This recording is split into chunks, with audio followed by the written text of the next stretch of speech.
Quero convidar a todos para abrir a sua Bíblia. Primeiro livro dos Reis, capítulo de número 19, versículo de número 8 e o 9. Primeiro Reis, capítulo 19, versículo de número 8 e 9. Quero já tributar a Deus toda a honra, toda a glória. E é um prazer imenso estar mais uma vez aqui, compartilhando da sua presença, da sua palavra, com a noiva do Cordeiro. Entendendo que só chegamos até aqui por causa da graça. Só cantamos hoje aqui por causa da graça. Tudo é por intermédio dessa poderosa graça. Quero louvar a Deus pela vida do anjo da igreja, que não é somente um pastor, mas é um conselheiro, um homem de Deus, e que tem colocado a mão no arado por essa obra, pela sua palavra. Essa obra não parou, porque Jesus disse para Pedro que essa igreja estava sobre a rocha e as portas do inferno não prevaleceriam contra essa igreja. Então, louvo a Deus pela vida do pastor Nobre, o Anderson Góes, irmã Aline, por toda a diretoria, por todos aqueles que estão trabalhando, para que essa obra não pare, para que esse canal não caia, para que você que está do outro lado seja edificado pela palavra do Senhor. Então, 1 Reis capítulo 19, versículo de número 8 e 9, está escrito: E ele se levantou e comeu e bebeu, e se foi na força daquela comida por 40 dias e 40 noites até Horebe, o monte de Deus. E chegou ali em uma caverna, e ali se alojou. E eis que a palavra do Senhor veio até ele, e ele disse: O que fazes tu aqui, Elias? Os que estão em pé podem tomar o seu assento, em nome de Jesus. Quero ser muito breve, objetivo naquilo que Deus colocou no meu coração. Essa mensagem que durante essa semana Deus já tinha colocado no meu coração algo. E eu quero falar nessa manhã sobre 3 pontos aqui: chamada, cuidado e dependência. Vou repetir. Quero falar sobre chamada, cuidado e dependência. Quando nós observamos o livro de 1 Reis, no capítulo de número 19, nós nos deparamos com um período caótico, em um declínio moral e espiritual, no meio do povo de Israel, aonde a falta de compromisso, aonde a falta de fidelidade, onde a falta de temor no meio de Israel, que era a nação amada, o povo eleito, a nação escolhida de Deus. Logo após passar o período da teocracia, que é o período do governo de Deus, estabelecido na terra, vai adentrar o período da monarquia, que era justamente o período do governo de um homem só. Quando nós observamos que a nação amada, o povo eleito de Deus, que era Israel, Deus levanta um homem por nome de Samuel no capítulo de número 1, o versículo de número 10 em diante do livro de Samuel, que foi gerado do ventre de Ana. Samuel tinha a responsabilidade de dar continuidade com a presença de Deus no meio do povo. Porém, no capítulo de número 8 do livro de 1 Samuel, o contexto histórico rapidamente nos diz que homens se levantam para pedir um rei humano, carnal, falho, para reinar a Israel, porque toda adjacente a Israel tinha reis para julgar, tinha reis para instruir, tinha reis para conduzir, mas Israel não tinha um rei. Porém, no capítulo de número 9 do livro de 1 Samuel, aparece um homem perante, procurando justamente as jumentas de seu pai. Este homem é Saul. Saul é o primeiro rei que vai sentar no trono de Israel e vai governar.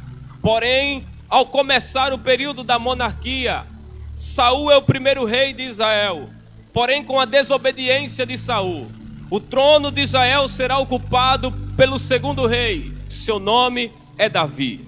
Davi, no capítulo de número 16 do livro de 1 Samuel, Deus dá ordem para o velho Samuel ungir Davi como rei de Israel. Davi é conhecido na Bíblia como homem segundo o coração de Deus. Davi foi aquele que escreveu 73 salmos da Bíblia Sagrada. Davi tem a responsabilidade de zelar da presença de Deus, de conduzir o povo pela presença de Deus. Porém, Davi vai cometer um deslize pelo meio do trajeto. Então o trono de Israel será ocupado por Salomão. Após Salomão começar a fazer coisas que desagradaram a presença de Deus, o trono de Israel agora será ocupado por Jeroboão. Após Jeroboão sair do trono, o trono de Israel será ocupado por Nadab. Porém Nadab sai do trono em um período de tempo, e agora Bazã se assenta no trono de Israel. Logo após o reinado de Bazã passar, quem se assenta no trono é Elã. Após Elã passar o período do seu reinado, Zirim se assenta no trono. Após Zirim se assentar no trono, reinar em Israel, quem se assenta no trono é o rei Orim. Porém Orim, ele era aquele que tinha o objetivo de dar continuidade ao reinado de Israel. Porém Orim é retirado do trono. O tempo de Orim se encerra, e agora quem se assenta no trono é o rei Acabe. Ora, Acabe é filho e sucessor de Orim, que reinou durante 22 anos, de 874 a 853 depois de Cristo. Aproximadamente ele era casado justamente com uma mulher chamada Jezabel. Seu reinado era tão poderoso. Acabe era líder político, líder militar. Acabe tinha as maiores tropas em seu domínio. Porém a Bíblia diz que Acabe fez coisas que desagradaram a Deus.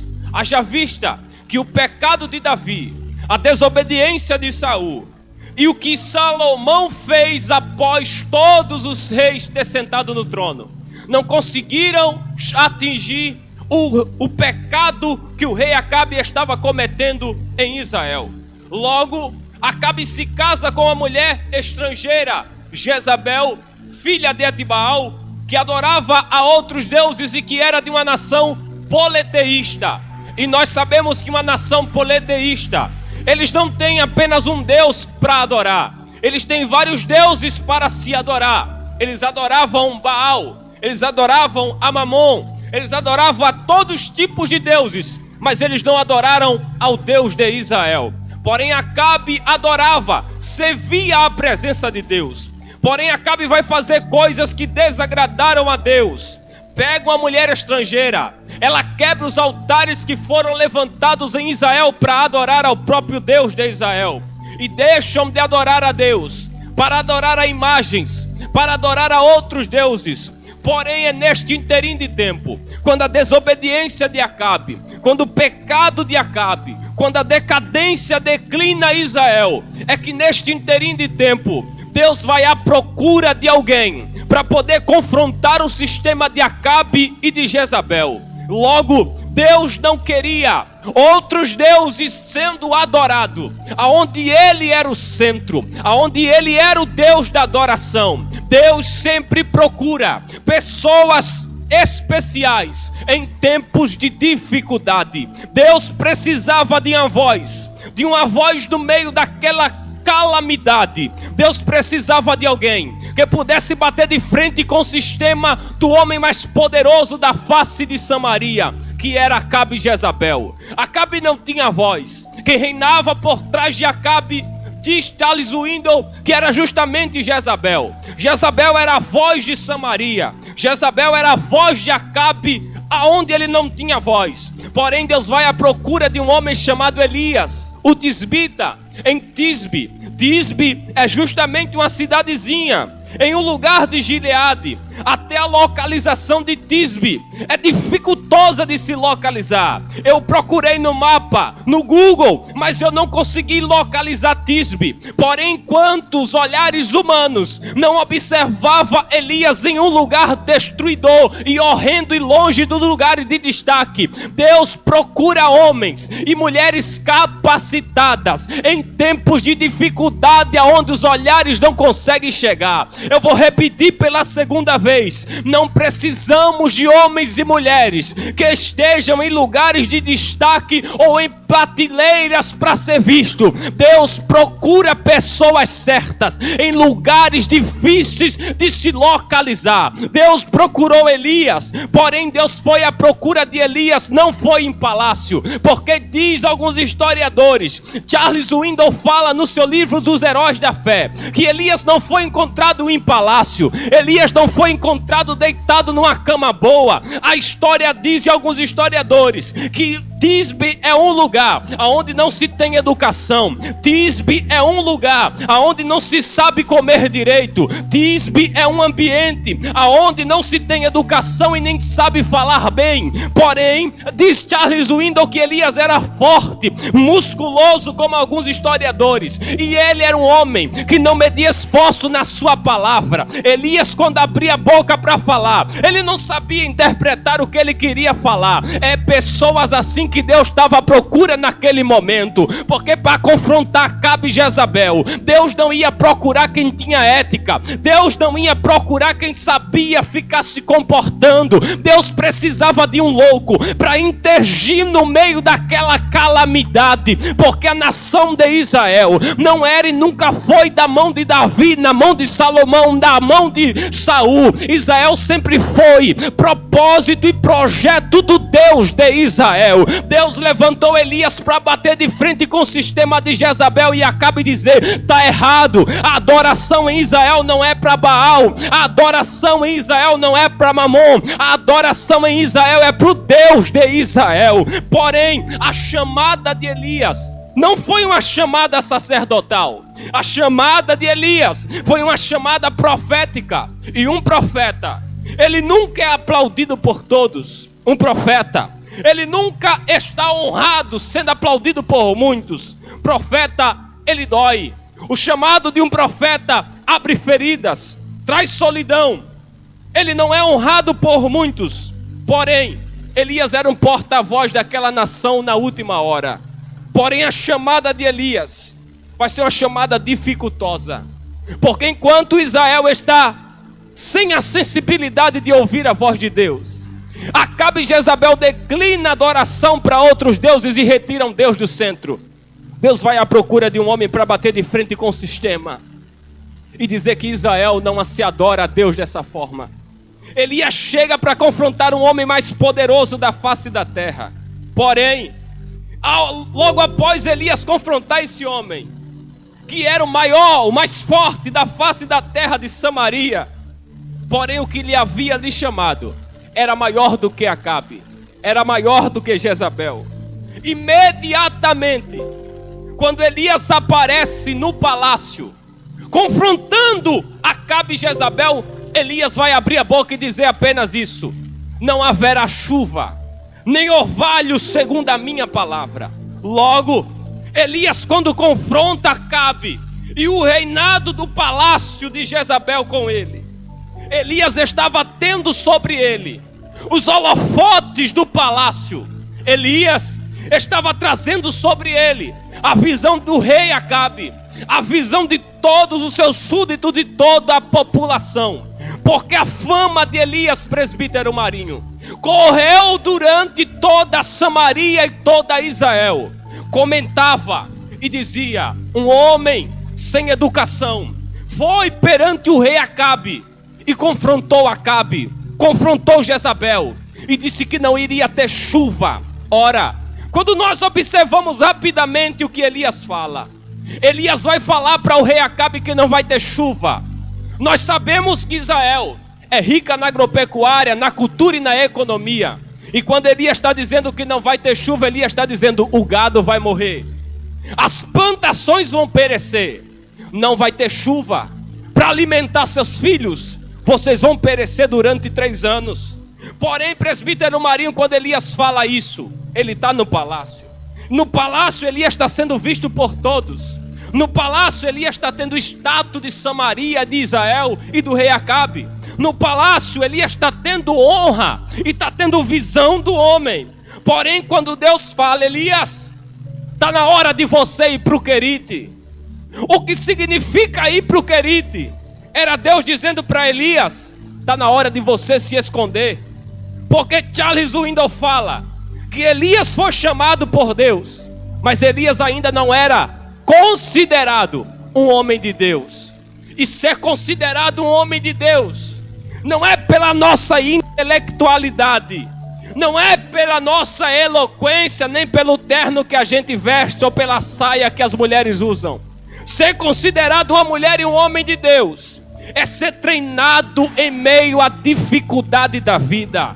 Elias necessitava ir para o Querite para se esconder, para se ocultar. Porém, na minha conjectura, Elias poderia olhar para Deus e dizer: se esconder agora, não dá. Se ocultar, não dá. Eu sou o pregador do momento. Eu prego a tua palavra. Eu sou teu profeta. Eu estou no palácio e toda Samaria e o rei Acabe está tendo os olhares sobre mim. Porém, quando Deus manda Elias se esconder, Deus estava dizendo para Elias: está na hora de você se ocultar, Elias. Está na hora de você desaparecer. Porque tudo que Deus queria era que Elias saísse debaixo dos holofotes humanos. Tudo que Deus queria é que Elias saísse de cima do palco, parasse de pensar que era o melhor, que ele era o bambambam do momento, que só tinha ele para trabalhar. Deus, ele sabe exatamente o momento de te levar para os holofotes, e Deus sabe o momento exatamente de te retirar do altar e te colocar no Querite. Observando essa palavra, a gente observa rapidamente que quando Deus manda Elias para o Querite, Deus não queria matar Elias. Deus queria primeiro humilhar o ego do profeta Elias. Segundo, quando Deus manda Elias para o Querite, Deus queria justamente treinar Elias. Quando Deus manda Elias para o Querite, Deus queria proteger Elias. Por quê? Primeiro, Elias, quando aparece no palácio, seu ego se exalta: eu sou o cara. Porém, quando Deus fala: Elias, vai para o Querite, ele está dizendo: está na hora de treinar você no meu Querite. Terceiro, quando Deus pega Elias e manda para o Querite, Deus estava dizendo: eu vou te proteger. Por quê? Porque ninguém confrontava um dos homens mais poderosos da face de Samaria. Ninguém apontava o dedo e desafiava Acabe e Jezabel. E Deus queria proteger Elias. Porém, ao chegar no Querite, ele vai beber das águas do ribeiro. Ele vai comer do que os corvos iriam trazer no bico. Ele iria justamente se alimentar de tudo que Deus estava mandando para ele. Logo, nós entendemos que não tem problema ir para o Querite, porque a palavra Querite significa deixar do tamanho certo. O ribeiro iria trazer abundância de água para Elias saciar a sua sede. Iria ter pão, iria ter carne de manhã e de tarde. Elias não ia ter necessidade de nada. Porém, o ribeiro vai secar. E quando a seca chega no Querite, quando não tem mais o ribeiro jorrando água, não tem mais o corvo, não tem mais pão, não tem mais carne, é justamente neste período, presbítero Marinho, que Elias estava provando da sua própria oração que não haveria chuva, não haveria nada durante 3 anos em Samaria, em Israel. Porém, não tem problema ir para o Querite. Mas como é que a gente vai adorar em meio à dor? Deus tirou Elias do ambiente que nunca ninguém poderia tirar, colocou em um lugar de destaque, e agora estava mandando Elias se ocultar. Porém, quando Deus está mandando Elias para o Querite, e agora as águas secam, agora não tem mais pão, agora não tem mais carne, como adorar sozinho no Querite? Como adorar sem amigos por perto? Como continuar servindo a um Deus que nos leva para o Querite e nos humilha? Como continuar adorando? Porque tinha água, tinha carne, tinha pão, mas agora não tem mais nada. Porque o ribeiro secou, a tristeza chegou. O problema aqui não é ir para o Querite. O problema aqui é o Querite parar de jorrar água. Por que, Elias? Porque enquanto o Querite jorra água, tem alegria. Enquanto o Querite jorra água, tem festa. Enquanto Querite jorra água, o sorriso está estampado no seu rosto. Enquanto Querite jorra água, tudo vai bem. O problema é o Querite fechar e parar de jorrar água. E quando o Querite cerca e para de jorrar água, a alegria cessa. O choro chega, o pranto domina. Deus não levou Elias para o Querite para matá-lo lá. Deus levou Elias para o Querite para deixar da forma que ele queria deixar. Entenda que todas as vezes que Deus fecha o Querite da sua vida, não é porque Deus quer lhe parar, é porque Deus está querendo cuidar de você e deixar da forma que Ele quer deixar. Quando Deus pegou Jeremias no capítulo 18, Deus disse: desce, não fala, só observa. O vaso se desmancha na mão do oleiro. Jeremias entende que não tinha condição do vaso, porém Deus fala por intermédio do oleiro na minha conjectura e diz: eu posso fazer outro vaso da forma que o oleiro fez esse. Deus, Ele sabe a hora de fechar as portas para você. Deus sabe a forma de deixar você. Não é por causa que tudo desmoronou que Deus acabou com a sua chamada, com a tua vida e com o teu relacionamento, não. Deus permite certas coisas da vida do homem porque Ele quer nos moldar e deixar da forma que Ele quer nos deixar. Às vezes a gente chora, não tem ninguém por perto. Às vezes falta isso, não tem ninguém por perto. Mas é Deus levando você para o Querite, para você ficar da forma que Ele quer que você fique. Porém, o choro chega em Elias. Imediatamente a voz de Deus chega em Elias de novo. Elias, sai daqui. Vai para Sarepta. Habita em Sarepta.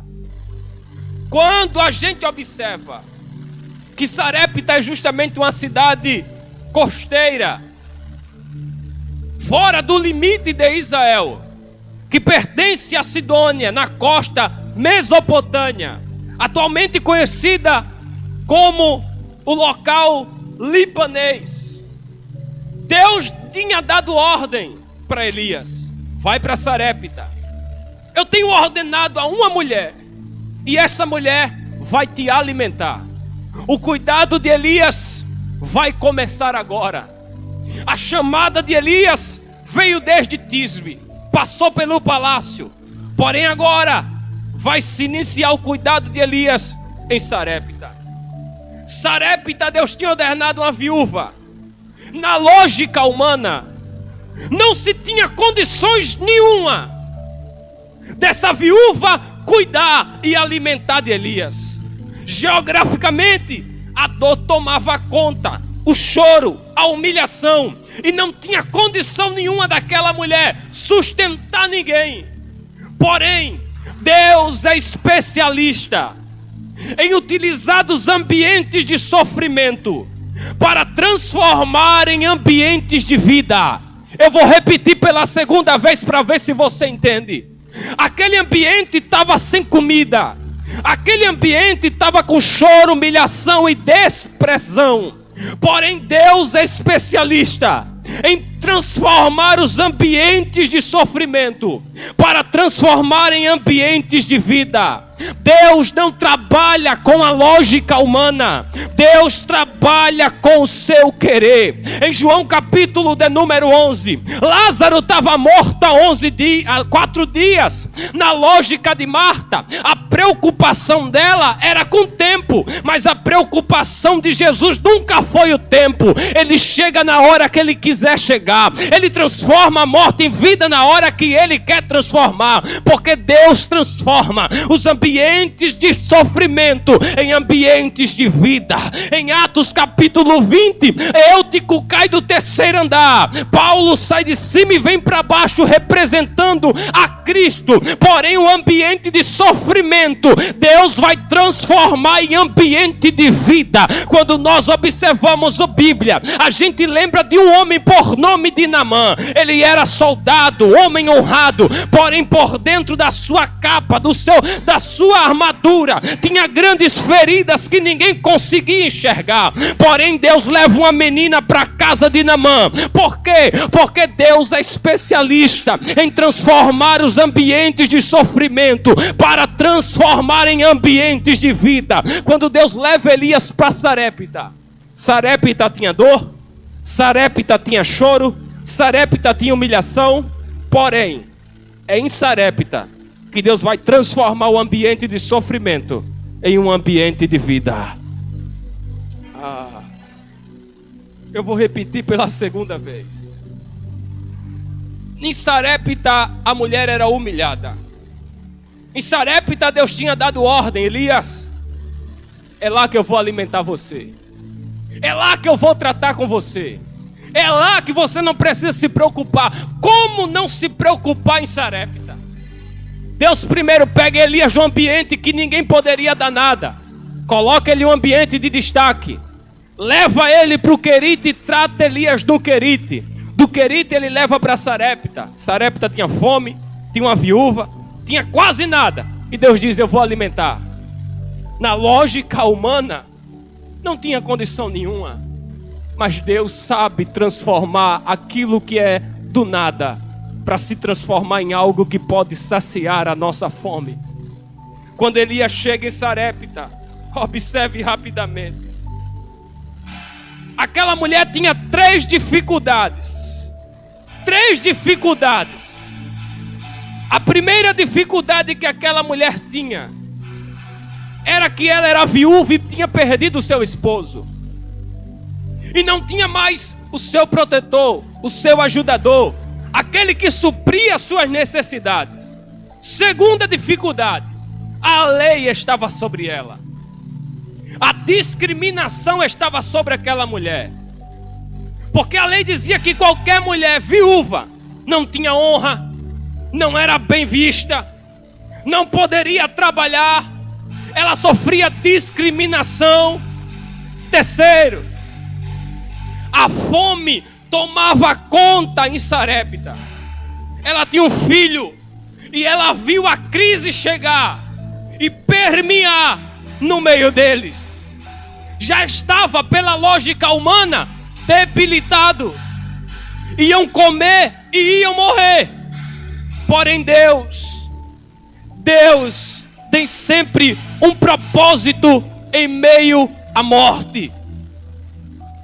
Deus tem sempre um propósito em meio à morte. O propósito de Deus em deixar Marta e Maria chegar foi em ouvi-las e saber a preocupação que elas tinham. O propósito de Deus deixar Eutico cair do 3º andar foi simplesmente tratar com todos que estavam naquele culto. Deus permite a morte entrar para que no tempo certo ele entre com a sua vida.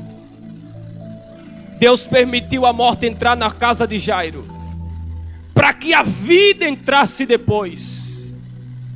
Quando aquela mulher tem 3 dificuldades: perdeu o esposo, a lei discriminava, a fome dominava ela e seu filho. Observe que vem um sofredor do Querite que percorreu 200 quilômetros de Samaria até o riacho do Querite e depois uma viagem mais longa até o território que era justamente de Fenícia, Sarepta, aproximadamente 15 quilômetros de Tiro e Sidom. Elias chega nessa região. A fome dominava. Porém a Bíblia diz que Elias chega ousado pelo Espírito e diz: faz um bocado de bolo para mim, traz água para mim. Presbítero Marinho não tinha condição nenhuma, Eric, da mulher trazer um bolo, da mulher trazer alguma coisa para ele comer. Ela estava à procura de uns cavacos para fazer e depois morrer com seu filho. A dificuldade que ela tinha sobre ela, uma mulher que estava sofrendo psicologicamente pela morte do seu esposo, sofrendo justamente com as afrontas e a discriminação, e a fome em ver o seu filho chorar e não tinha um alimento, como dói. Só quem é mãe nesse momento entende o que é saber o que o seu filho não tem algo para comer. E ainda vinha um estrangeiro de fora e pedia um bolo. Porém, Elias estava sendo movido por Deus para dizer: a vida chegou aqui. A morte paralisa agora. Eu vou repetir. Enquanto a cédula da morte e as 3 dificuldades estavam estampadas no peito da mulher, Elias estava dizendo: eu rasgo agora a cédula que está sobre ti de morte. E Deus me trouxe para transformar esse ambiente de morte em um ambiente de vida. O Espírito Santo, eu abro um parêntese para dizer, ele está invadindo Sareptas agora, aonde tem gente que viu a morte chegar, mas Deus está levando a sua palavra como vida nessa manhã para sua casa. A mulher não entende o que Elias estava tratando. Na mente dela, é um louco. Porém, Elias sabia quem havia lhe chamado. Ela alimenta Elias.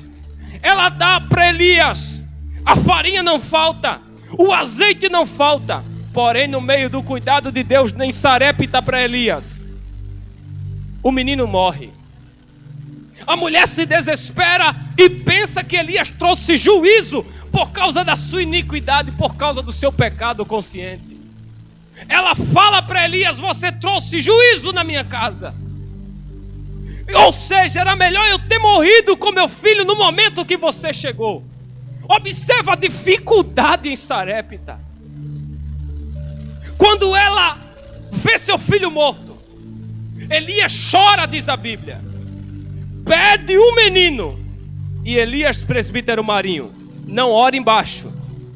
Elias sobe o primeiro andar, sobe o segundo andar, chega no terceiro andar. Porque Elias aqui me ensina que todo sofrimento embaixo só dura até você entregar para aquele que está em cima. Todo choro embaixo só continua se você parar e entregar para aquele que está em cima. Hoje o Espírito está dizendo: entrega o que está morto na minha mão. Eu vou pegar o que está morto embaixo e vou entregar para aquele que tem vida em cima. Quando Elias sobe com o menino, Elias não desce com o menino morto, Elias desce com o menino vivo. Após o período de Sarepta, Elias aparece perante Acabe. O fogo desce e consome no capítulo 18 450 profetas de Baal. Porém, o cuidado de Deus em Sarepta se encerra e se inicia a dependência de Deus em Beceba. Elias foge com medo de Jezabel. O decreto chega: matem Elias. E assim como os meus profetas morreram a essa hora, Elias será morto também nesse momento. Elias foge. E no caminho do deserto, presbítero Marinho, Elias se senta, se deita debaixo do pé de zimbro. Observando a biologia, zimbro não vai nascer nunca no deserto. Mas quando Deus quer fazer brotar vida, a rocha jorra água, o mar vermelho abre, a morte sai e a vida chega. Porque Deus é especialista em transformar os ambientes de sofrimento em os ambientes de vida. Se você puder escrever aí no chat agora, diga: Deus é especialista em transformar os ambientes de morte e de sofrimento em ambientes de vida. Se vocês que estão aqui nessa manhã puder olhar para quem está do seu lado aí, diga para ela, diga para ele: Deus hoje está transformando o sofrimento em vida. Diga aí: tudo que está morto vai ser transformado em vida. Tudo que está decaído, o Espírito Santo está dizendo: entrega para mim, que eu vou trazer de cima para baixo, não morto, mas em vida. Hoje o que está trazendo sofrimento embaixo, só vai restar um pouco, porque eu trago de cima vivo e entrego para ti hoje. Elias chega em Beceba. Ao chegar em Beceba, no deserto de Beceba, Elias chega e se assenta debaixo do pé de zimbro. Eu não consigo entender Elias aqui.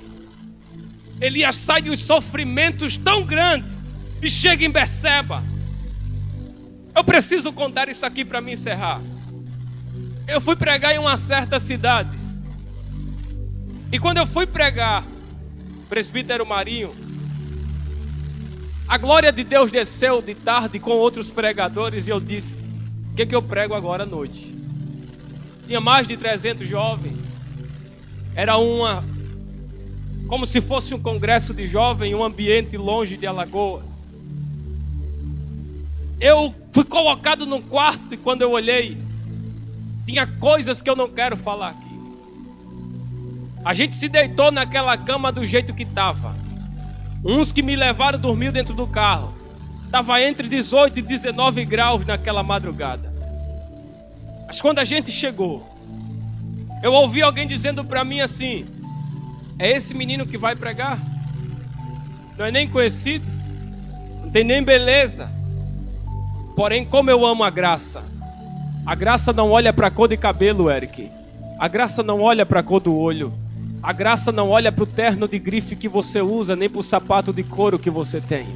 A graça não olha para a casa se é boa ou se é ruim, se tem móvel de luxo ou não. Quando Deus vai à procura de Davi, Deus procura o que está dentro de Davi.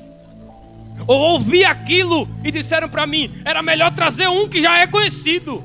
Era melhor trazer um que tinha mais eloquência, que tem mais isso, que tem mais aquilo. Mas Deus trabalha como Ele quer. E como diz as irmãs do ciclo de oração, Deus não trabalha com arrumadinho. A escolha sempre foi de Deus. A chamada sempre foi de Deus. Eu ouvi aquilo e eu entrei no quarto. Quando foi 3 da tarde, eu cheguei no quarto. Tirei os amigos que foram comigo e disse: agora eu quero falar com Deus. Quando foi 7 da noite, eu me levantei. De 3 da tarde até 7 da noite, eu dizendo: Deus me dá graça. O sofrimento chegou. E às vezes a gente vai para um ambiente e a gente pensa que a gente é o cara, que é só a gente que aparece, é nada. Nós só estamos de pé por causa da poderosa graça de Cristo. Quando foi de noite, subi para jantar, desci para o culto. E quando eu desci para o culto, o presbítero Marinho ainda continuaram falando: é esse menino que vai pregar mesmo. Dá logo o microfone para ele, coloca ele para pregar, que a gente quer subir e a gente quer brincar, quer fazer outra coisa. Eu fui para o banheiro daquele ambiente e eu disse: Espírito Santo, se o Senhor não me usar hoje aqui, eu não quero saber mais de pregar a tua palavra, porque o que eu ouvi hoje abriu feridas dentro de mim. Porém, quando eu peguei a palavra e comecei a pregar, em Lamentações capítulo 5, versículo 21, o Espírito Santo falou ao meu ouvido naquela noite. Era eu pregando e ouvindo ele falar. Era ele falando e eu continuando a pregar. E ele disse: se prepara para o que eu vou fazer hoje aqui. Quem disse que era para acabar 9h15 da noite o culto, não conseguiu, presbítero Marinho, sair do lugar. 11h40 da noite, o fogo descendo naquele lugar. Era criança batizada ali, era jovem tomado ali, era gente pulando lá. E o povo dizendo: prega mais, prega mais, prega mais, prega mais. E o Espírito tomando aquele ambiente, aquele ambiente, aquele ambiente. Sabe o que Deus me ensinou ali? É que não precisamos estar no lugar de destaque. Às vezes Deus nos leva para ambiente bom, mas a gente precisa passar por Beceba. Os decretos de morte não interferem nos propósitos de Deus. Riachos secos não alteram os propósitos que Deus tem para providenciar. Ainda que o amigo te esqueça, ainda que a mãe te esqueça, Deus disse pela boca de Isaías no capítulo 49, ainda que uma mãe se esqueça do filho que amamenta, eu o Senhor, eu vou repetir até você entender. Vai faltar mãe, vai faltar pai, vai faltar amigo, mas Deus disse: eu não me esqueço de ti, ó Israel, porque tu estás cravado na minha mão e nada sai da minha providência. Elias está deitado em Beceba, deitado de um pé de zimbro. Um anjo chega para Elias e diz: come e bebe. Como dormir em meio a um decreto de morte? Como dormir? Não tem condição da gente descansar sabendo que estão querendo nos matar. Não tem condição da gente continuar servindo se não estão honrando e não estão olhando para a gente. Porque às vezes Quando Querite seca, quando a morte em Sarepta chega, às vezes quando estamos sozinhos em Beceba, pensamos que é o fim. Dizemos: não canto mais, não prego mais, não adoro mais. Eu coordenar, dirigir, já era. Só que Deus deixa tudo isso acontecer com você, para que você entenda que você só vai depender dele e de mais ninguém. Em Beceba era Elias e Deus, era Deus e Elias. O anjo chega e diz: come e bebe. No outro dia um anjo chega em forma teofânica. Era Deus falando com ele e dizendo: Elias, come e bebe, porque a jornada é longa. Porém Elias chega dentro de uma caverna. E aqui eu encerro essa mensagem. Quando Elias chega dentro da caverna, presbítero Marinho, Elias está sozinho. Elias está sem ninguém. Psicologicamente abalado Elias está. Porém no meio de Beceba, Elias foi dependente de Deus todo o momento. Perceba que desde Querite até Beceba, teve pão e teve anjo, teve alimento, e Deus não abandonou Elias. Porém quando ele entra na caverna, Elias estava nos ensinando e dizendo: chega, eu já não suporto mais tudo isso, eu já não aguento mais, parei agora. Porém quando Elias entra na caverna, Elias estava abrindo mão de Israel, Elias estava desistindo da chamada. Porém chega o fogo, Deus não estava no fogo. Os trovões chegam na porta, na frente da caverna. A Bíblia diz que Deus não estava no trovão, mas chega uma brisa suave, e a Bíblia diz que Deus estava na brisa. O vento tomou conta daquele barco. Foi pregado aqui. Porém aquela tempestade no mar ou no lago da Galileia, era Jesus dizendo para os discípulos, ainda dormindo: eu estou descansando, e eu vou deixar acontecer uma tempestade para ver se vocês despertam, para ver se vocês se lembram que eu estou aqui e não desisti de vocês até agora. O vento chega, a tempestade toma conta. Porém o que Jesus queria naquele momento era que eles entendessem que o melhor era chamar Jesus, era se lembrar que ele não abandonou ninguém no meio do caminho. Deus não abandona quem ele chama. Deus não desiste de quem ele já levantou. A vontade que a gente tem é de parar. Aqui não tem super-herói, aqui não tem Mulher Maravilha. Paulo disse que o bem que eu quero eu não faço, mas o mal que eu não quero fazer eu acabo fazendo. Nós somos homens pecadores, e como disse Jonathan Edwards, homens pecadores na mão de um Deus irado. Deus permite a adversidade para que nós possamos se tornar dependentes dele todos os dias. A hora que os homens te rejeitar, Deus está dizendo: vai ter pão, vai ter alimento e vai ter água para você. Todas as vezes que te abandonarem, Deus está dizendo: vai ter pão e alimento para você. Quando você entra na caverna, te procuram por todo lugar, mas ninguém te encontra. Mas pode os homens te esquecer, pode as mulheres e todo mundo te esquecer, mas Deus chega na caverna e diz: Elias, está fazendo o que aí dentro, meu filho? Está na hora de você voltar. Está na hora de você se lembrar de quem você era em Israel. Quando Deus fala: está fazendo o que aí, Elias? Deus está lembrando, presbítero Marinho. Lembre de onde eu lhe tirei. Lembre quem foi que supriu a sua necessidade. Lembre, Elias, que no meio de Sarepta eu levantei uma viúva para você. Arachúria. Lembre, Elias, que você só não morreu na mão de Jezabel e Acabe porque eu guardei você. Por que está fazendo aí dentro? Está fazendo o que dentro dessa caverna? Sai daí e volta para o ambiente que você estava.